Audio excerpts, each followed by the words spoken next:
today we'll talk about how can you disable this sign or know how you can do that on your CallApp. So you just follow these ways, then it's going to work with you.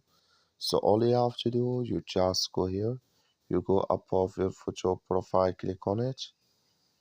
So then it's going to show for you a list like this. Then all you have to do now, just go here above this sign, click on it. So when you click on it here, it's going to show for you a list like this here. So then all you have to do now, just click here on caller ID, just click on it.